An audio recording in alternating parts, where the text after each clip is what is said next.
मेरे साथ बोलिए, भारत माता की। क्यों भाई, बेलगांव वालों की आवाज को क्या हो गया? इतनी प्रचंड विजय कर भगवा लहरा कर यहां बैठे हो, ऐसे बोलोगे क्या? मेरे साथ दोनों हाथ उठाइए और तालुका जिला पंचायत में विजय का संकल्प का मुट्ठी बींचिए और प्रचंड आवाज से बोलिए, भारत माता की, भारत माता की, भारत माता की। मंच पर उपस्थित भारतीय जनता पार्टी के वरिष्ठ नेता और कर्नाटक के लोकप्रिय मुख्यमंत्री श्रीमान येदियुरप्पा जी, हमारे प्रदेश अध्यक्ष और सांसद श्रीमान नलिन कुमार कटील जी, कर्नाटक के उप मुख्यमंत्री श्रीमान गोविंद कारजोल जी, श्री लक्ष्मण सवदी जी, मेरे मित्र और केंद्र में कोयला खदान और पार्लियामेंट्री अफेयर्स ऐसे 3 विभाग जो संभालते हैं, ऐसे भाई प्रहलाद जोशी जी, कर्नाटक सरकार के मंत्री श्री जगदीश शेट्टर जी, राज्यसभा के सांसद, भाजपा के महासचिव और कर्नाटक संगठन के प्रभारी श्रीमान अरुण सिंह जी, राष्ट्रीय उपाध्यक्ष और कर्नाटक की सह प्रभारी डॉक्टर डी.के. अरुणा जी आगे आइए, आपको सब लोग जान ले, बस थोड़ा आगे आइए थोड़ा भाई, ताली बजाओ। अरुणा जी हमारी सह प्रभारी बनी है। कर्नाटक के गृह मंत्री श्रीमान मुंबई जी, भारतीय जनता पार्टी के राष्ट्रीय महासचिव जिन्होंने मंत्री पद छोड़कर भाजपा के संगठन का काम संभाला है, ऐसे भाई सी.टी. रवि जी, श्री रमेश जारकोली जी, श्री उमेश कत्ती जी, श्री श्रीमंत पाटिल जी, श्रीमती शशिकला झोले जी, यहाँ के लोकप्रिय सांसद अन्ना साहब झोले जी, हमारे संगठन मंत्री श्री अरुण कुमार जी, और आज जिनके अभिनंदन के लिए मैं यहाँ दिल्ली से बेलगांव आया हूँ, ऐसे भारतीय जनता पार्टी के हजारों चुने हुए कार्यकर्ता जिन्होंने एक इतिहास रचा है कर्नाटक में और भगवा पहनकर मेरे सामने बैठे हैं, वो सभी को मैं बहुत बहुत अभिनंदन करता हूं।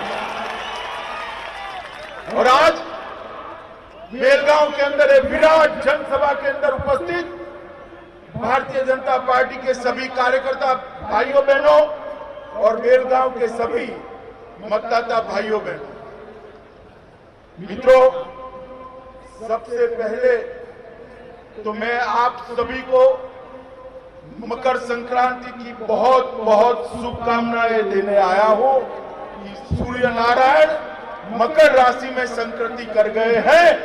मैं भगवान से प्रार्थना करता हूं कि सूर्य नारायण की ये मकर संक्रांति हमारे देश भर के किसानों के लिए उन्नति, उल्लास और समृद्धि का द्योतक होता है।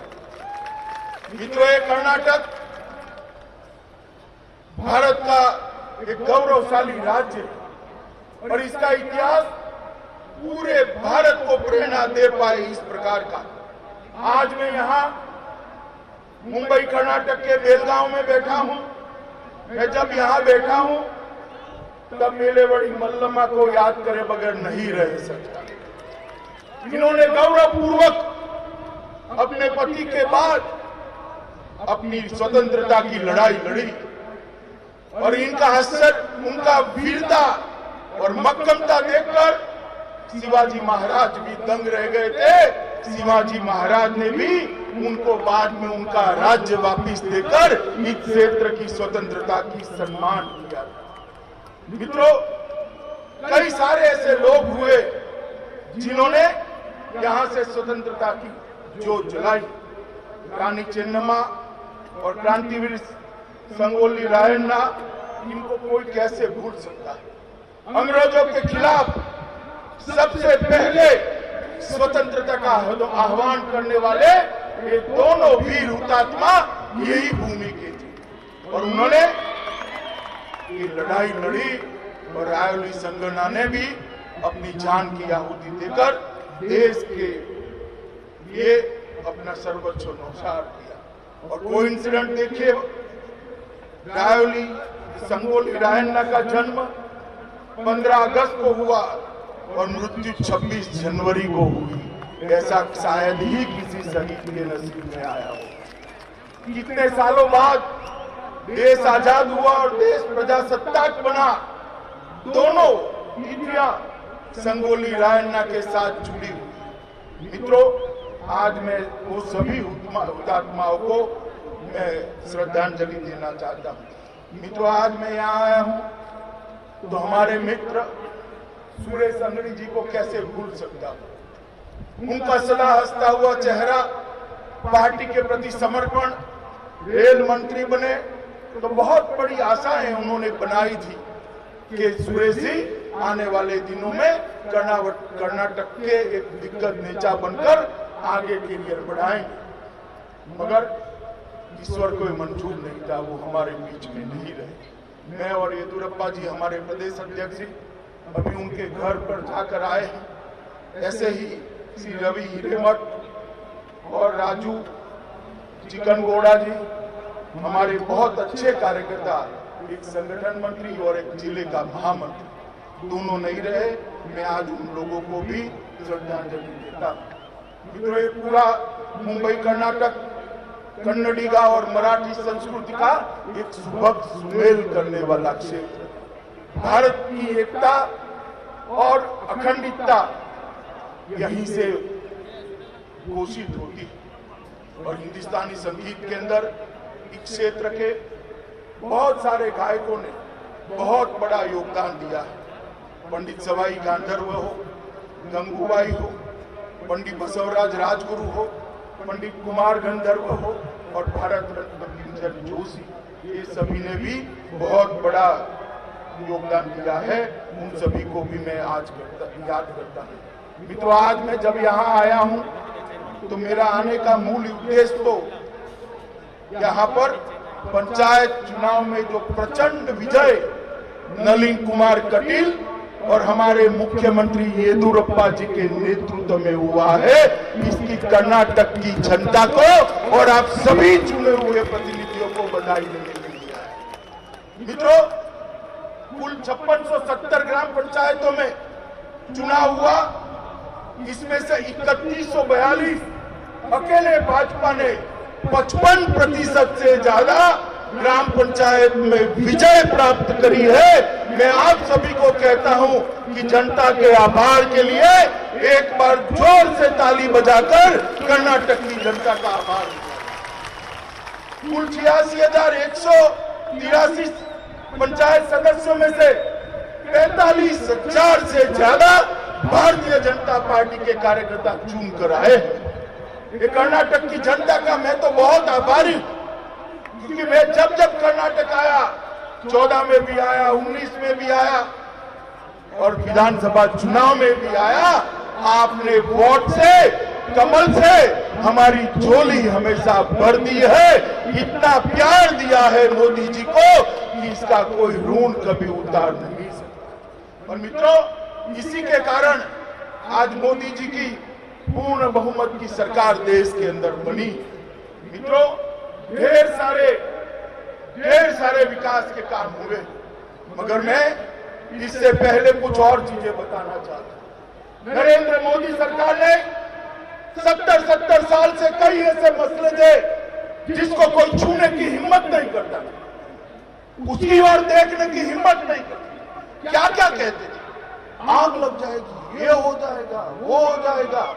कश्मीर के अंदर धारा 370 और 35 से जो कश्मीर को भारत के साथ एक रस होने से रोकती थी, कोई पंडित जवाहरलाल नेहरू से लेकर सरदार मनमोहन सिंह तक किसी ने इसको छूने की हिम्मत नहीं की। आपने मोदी जी को दूसरी बार पूर्ण बहुमत दिया और मोदी जी ने 5 अगस्त 2019 को धारा 370 को उखाड़ कर फेंक देने का।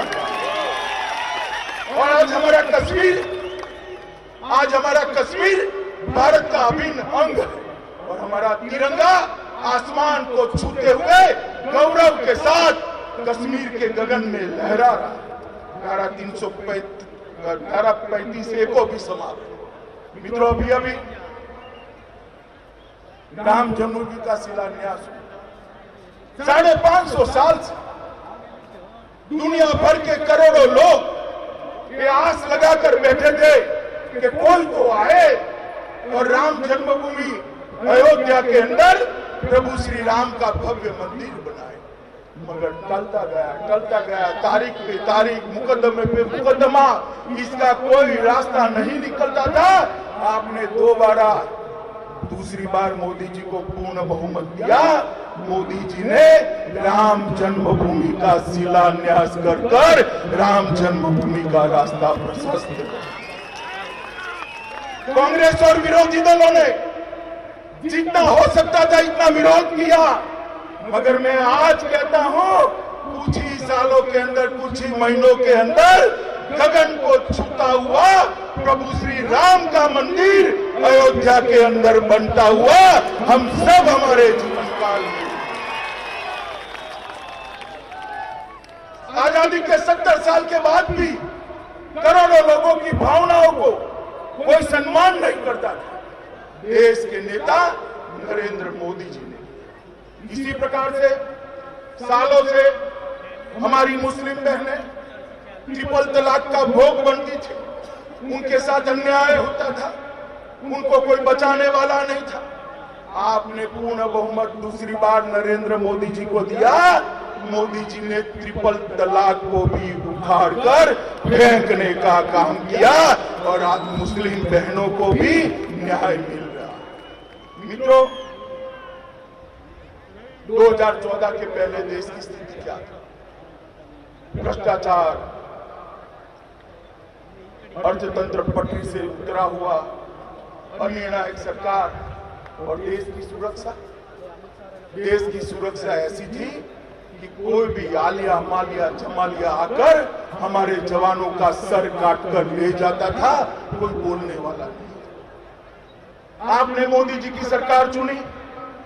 2014 से 2019 का पहला कालखंड में याद कराना चाहता हूं मित्रों आपको। पाकिस्तान बाज नहीं आया। उन्होंने 2 बार हमला किया, उरी पर किया और पुलवामा पर किया। उनको लगा कि कौन जवाब देने वाला है, मगर यहाँ तो स्थिति बदल गई थी। कांग्रेस की सरकार चली गई थी और भारतीय जनता पार्टी की सरकार बनी थी। और सरदार मनमोहन सिंह का राज नहीं था, नरेंद्र मोदी का राज था। दोनों बार, एक बार सर्जिकल स्ट्राइक और दूसरी बार एयर स्ट्राइक कर पाकिस्तान के घर में घुसकर आतंकवादियों का सफाया करने का काम हमारे नेता नरेंद्र मोदी। और सालों के बाद भारत के नागरिकों को गौरव के साथ सीना तान कर, सर उठाकर बोलने का मौका मिला कि हमारी सीमाओं के साथ कोई छेड़खानी नहीं कर सकता, क्योंकि अब देश का प्रधानमंत्री नरेंद्र मोदी है और देश में भारतीय जनता पार्टी की सरकार। मित्रों, नरेंद्र मोदी जी ने विकास के लिए ढेर सारे काम तो किए ही, मगर उसके साथ साथ गरीबी उन्मूलन के लिए भी ढेर सारे काम किए। देश के 60 करोड़ गरीबों के नसीब में बैंक अकाउंट भी नहीं था। आज 70 साल के बाद भारतीय जनता पार्टी की नरेंद्र मोदी सरकार ने हर एक नागरिक के घर में बैंक अकाउंट पहुंचाने का काम किया। मित्रों, ग्रामीण क्षेत्र की गरीब महिला चूल्हा फूंकते फूंकते फेफड़े खत्म हो गए, मगर उसके लिए गैस तो एक स्वप्न था।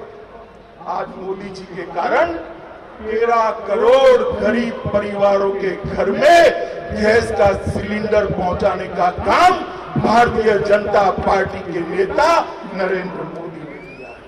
हर घर में बिजली पहुंचाने का काम किया और 2022 तक देश के हर नागरिक को खुद का घर देने का वादा और इसका अमलीकरण भी नरेंद्र मोदी जी ने किया। हर घर में बिजली पहुंचाने का काम किया और 2022 तक देश के हर नागरिक को खुद का घर देने का वादा और इसका अमलीकरण भी नरेंद्र मोदी जी ने किया। मित्रों, 60 करोड़ लोगों को कोई भी बीमारी आ जाए, चाहे हार्ट अटैक आ जाए, लकवा हो जाए, किसी को कैंसर हो जाए, किसी को चिंता करने की जरूरत नहीं है, क्योंकि 5 लाख तक का सारा बीमारी का खर्चा आयुष्मान भारत योजना के तहत नरेंद्र मोदी सरकार उठाती है। मित्रों, नरेंद्र मोदी सरकार। ये गरीबी हटाओ का नारा देने वाले कांग्रेस पार्टी के नेताओं को मैं पूछना चाहता हूं, 4 पीढ़ी से आपने शासन किया, क्यों गरीब महिला के घर में गैस नहीं पहुंचा? क्यों गरीब के घर में शौचालय नहीं पहुंचा? क्यों गरीब के घर में बिजली नहीं पहुंची? क्यों गरीब को घर नहीं मिला? क्यों गरीब के लिए आप आयुष्मान भारत की योजना नहीं लाए? क्योंकि उनको गरीबी नहीं हटानी थी, वो गरीब को हटाना चाहते थे, गरीब को हटाना चाहते। नरेंद्र मोदी जी ने 60 करोड़ गरीबों का भला करने का निर्णय किया। आज उनके जीवन स्तर को उठाने का प्रयास किया है और ये दूसरी टर्म में उन्होंने तय किया है कि 2022 तक हर घर में नल से शुद्ध पीने का पानी पहुंचाने का काम भी ये नरेंद्र मोदी सरकार पूरा करने वाली है। मित्रों, मैं आप सभी को यही कह रहा हूं कि 12 लाख करोड़ के घपले, घोटाले, भ्रष्टाचार करने वाली कांग्रेस सरकार की जगह आप नरेंद्र मोदी जी की सरकार लाए और देश के अंदर 6 साल में, 6.5 साल में परिवर्तन होने लगा। दुनिया में देश का सम्मान बढ़ा, देश की सुरक्षाओं को सुनिश्चित किया गया, देश की सीमाओं को सुरक्षित किया गया। और मित्रों, नरेंद्र मोदी जी ने हमें एक और नारा दिया है, आत्मनिर्भर भारत। हम सब भारत के लोग, 130 करोड़ लोग अगर भारत में बनी हुई चीजों का उपयोग करते हैं, इसका संकल्प लेते हैं, तो मैं आपको कहना चाहता हूं मित्रों, दुनिया की टॉप मोस्ट इकोनॉमी में भारत का नंबर ऑटोमेटिक आ जाएगा, कुछ और करने की जरूरत नहीं। मित्रों, मोदी जी ने जो आत्मनिर्भर भारत का नारा दिया है, इसके लिए हम सब ने संकल्प लेना पड़ेगा और साथ में मोदी जी ने $5 ट्रिलियन इकोनॉमी का भी लक्ष्य हमारे सामने रखा। इसके साथ साथ ई ग्राम स्वराज और ई वित्तीय प्रणाली, हर गांव को कंप्यूटर से जोड़ना। जब मोदी जी का राज आया तब सिर्फ 100 ही गांव, इतने बड़े देश में सिर्फ 100 गांव, 6.5 लाख गांव में से 100 गांव ब्रॉडबैंड से जुड़े थे। आज लगभग 1,32,000 से ज्यादा पंचायतें ब्रॉडबैंड से जुड़ी हुई है और वो दिन दूर नहीं है कि हर गांव ब्रॉडबैंड से जुड़ जाएगा। कॉमन सर्विस सेंटरों की संख्या 3 लाख से पार कर गई और कई सारे युवा इसके माध्यम से अपनी रोजगारी प्राप्त कर रहे हैं। मित्रों, इतना बड़ा कोरोना का संकट आया, दुनिया भर में चर्चा थी कि भारत जैसे देश का क्या हो, 130 करोड़ की आबादी और हमारा स्वास्थ्य का इंफ्रास्ट्रक्चर भी ठीक नहीं था। परंतु मोदी जी के नेतृत्व में सबसे कम लोगों की विश्व में मृत्यु होने वाले देशों में भारत की गिनती की जाती है और सबसे ज्यादा मरीज अच्छे होकर अपने घर के अंदर वापिस पहुंचने का काम भी नरेंद्र मोदी ने किया है। और मोदी जी ने अब दुनिया का सबसे बड़ा वैक्सीनेशन का प्रोग्राम, टीकाकरण का कार्यक्रम हाथ में लिया। और कांग्रेस वाले टीके पर सवाल उठा रहे, अरे भाई आप कुछ कर नहीं सकते, वो तो हम जानते हैं, सिर्फ आप विरोध कर सकते हो, मगर कोई कर रहा है, इसको क्यों रोकते हो? मैं देश की जनता को विश्वास दिलाने आया हूं हमारे ही देश में बने हुए दोनों टीके पूर्णतः सुरक्षित है।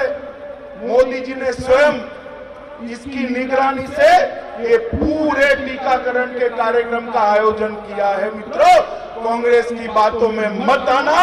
जिसका नंबर आए डिसिप्लिन तरीके से टीका लगाकर अपने आप को कोरोना से मुक्त करने का काम करिएगा।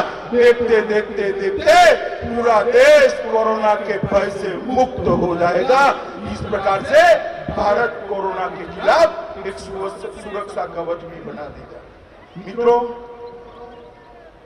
कोरोना के काल के अंदर सिर्फ कर्नाटक के अंदर प्रधानमंत्री गरीब कल्याण योजना के तहत 16 लाख मैट्रिक टन चावल और 38,000 मैट्रिक टन तूर दाल और 63,000 मैट्रिक टन चना वितरित किया। हर गरीब के घर में अनाज पहुंचे, खाना पहुंचे, उसकी चिंता की गई। 15 लाख मैट्रिक टन चावल, 2 लाख मैट्रिक टन रागी और 10,000 मैट्रिक टन ज्वार और 40,000 मैट्रिक टन और चावल ये नेशनल फूड सिक्योरिटी एक्ट के तहत अलग से बांटे गए। येदियुरप्पा जी ने ऑटो रिक्शा टैक्सी चालकों के लिए 5,000 रुपये का मुआवना घोषित किया। लगभग 2.16 लाख लाभार्थियों को सीधा इनके बैंक अकाउंट में भेजा। लगभग मक्का किसानों को 5,000 रुपये की वित्तीय सहायता दी गई और फूलों, सब्जी और फलों के उत्पादकों को 25,000, 15,000 और 15,000 की वित्तीय सहायता देने का काम किया। मित्रों, ये सब के माध्यम से कर्नाटक के अंदर कोरोना काल को हम सफलता से पार कर सके। मैं हमारे मुख्यमंत्री श्रीमान येदियुरप्पा जी को मन से बधाई देना चाहता हूं कि इनके नेतृत्व में कर्नाटक ने कोरोना के खिलाफ बहुत अच्छे तरीके से लड़ाई लड़ी। मोदी जी ने भी येदियुरप्पा जी की सराहना की और कहा कि येदियुरप्पा जी के अनुभवी नेतृत्व के अंदर कोरोना के खिलाफ लड़ाई लड़ने का काम बहुत अच्छी तरीके से हुआ है। मित्रों, लगभग राज्य में 30 जिलों में 150 ITI का अपग्रेडेशन कर्नाटक सरकार कर रही है। पहला खिलौना क्लस्टर, खिलौने हम चीन से लाते थे, मगर अब कर्नाटक के बेंगलुरु के पास कोप्पल के अंदर सबसे पहला खिलौना क्लस्टर बन रहा है। हम सभी को आनंद होना चाहिए कि कोप्पल के खिलौने पूरे देश भर के बालक खेलेंगे और चीन से खिलौना लाने की हमें कोई जरूरत नहीं रहेगी। कई अस्पतालों को अपग्रेड किया गया है। कोरोना काल के अंदर ही सिर्फ 1,000 से अधिक बेड जोड़कर अस्पतालों को अपग्रेड किया गया। लगभग 4,000 मेडिकल सीटें बढ़ाई गई है। स्मार्ट सिटी योजना को बहुत अच्छे तरीके से लागू किया गया है। कलबुर्गी और गिदर हवाई अड्डे का संचालन शुरू कर दिया गया है। 9 चिन्हित जिलों को चीन के साथ प्रतिस्पर्धा करने के लिए हम तैयार कर रहे हैं। और सौर ऊर्जा और पवन ऊर्जा में 14,924 मेगावाट की हमने क्षमता प्राप्त की है और state group of solar index में कर्नाटक पूरे देश भर में पहले है। मित्रों, ये कांग्रेस वाले जो है हमेशा भारतीय जनता पार्टी का विरोध करते और कुछ न कुछ प्रेस लेते। मैं आज कांग्रेस के नेताओं को पूछने आया हूं कि भाई, जब आपकी सरकार थी 10 साल तक, सोनिया मनमोहन की सरकार थी, आपने कर्नाटक राज्य को क्या दिया? इसका हिसाब भाई देना चाहिए या नहीं देना चाहिए? कर्नाटक की जनता को बताओ जरा, देना चाहिए या नहीं देना चाहिए? जोर से बोलिए, देना चाहिए या नहीं देना चाहिए? तो मैं आज इस खुले मन से बेलगांव के अंदर कांग्रेस के नेताओं को 2 सवाल पूछना चाहता हूं कि आपके राज्य के अंदर कर्नाटक को क्या मिला, इसका जरा लिस्ट दे दीजिए। और कितना रुपया 13वें वित्त आयोग में सरदार मनमोहन सिंह जब प्रधानमंत्री थे तब मिला बना था, उसमें कितने रुपए? वो तो जवाब नहीं देंगे। मैं दे देता हूं मित्रों, 13वें वित्त आयोग में 88,583 करोड़ रुपया कांग्रेस ने कर्नाटक के विकास के लिए किया था। मैं फिर से बोलता हूँ 88,583 करोड़ और नरेंद्र मोदी सरकार 14 में आपने बनाई, 14 से 19 तक 14वें वित्त आयोग में 88,000 करोड़ से बढ़ाकर 2,19,506 करोड़ रुपया देने का काम ये भारतीय जनता पार्टी, और इसका हिसाब देना चाहिए कांग्रेस के। और मैं कर्नाटक की जनता को भी कहना चाहता हूं कि कोरे वादे करने वाले, भ्रष्टाचार से लिप्त कांग्रेसी कर्नाटक का भला नहीं कर सकते। ऊपर नरेंद्र मोदी और नीचे येदियुरप्पा, ये डबल इंजन की सरकार ही कर्नाटक को विकास के रास्ते पर ले जा सकती है। मित्रों, विकास के।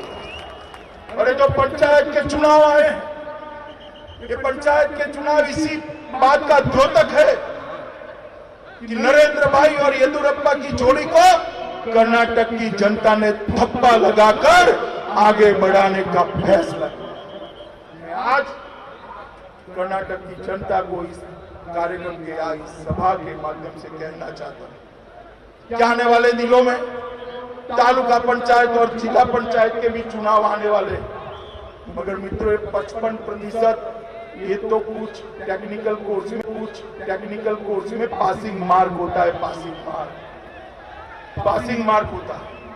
कर्नाटक की जनता को मैं कहने आया हूं, तालुका पंचायत, जिला पंचायत में 75% से ज्यादा सीटें भारतीय जनता पार्टी को देकर आप राज्य के विकास का काम पूर्णतया भारतीय जनता पार्टी को सौंपी।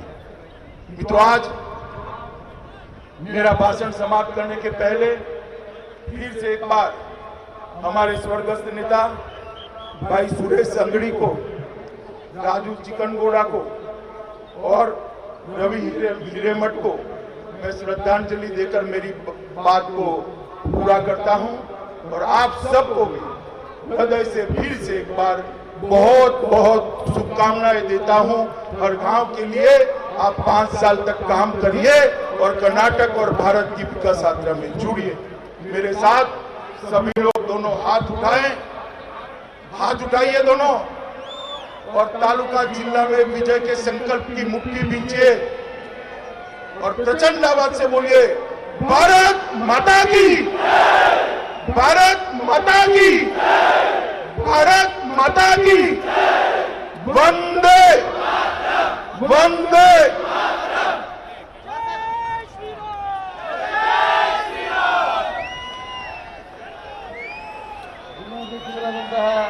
ಅವರಿಂದ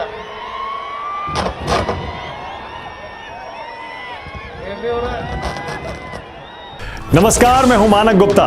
अगर आपको हमारा ये वीडियो पसंद आया हो तो इसे लाइक और शेयर जरूर करें, और हां, हमें सब्सक्राइब और फॉलो करना ना भूलें ताकि आप देश और दुनिया की कोई खबर मिस ना करें। तो जुड़े रहिए हमारे साथ और देखते रहिए न्यूज़ 24।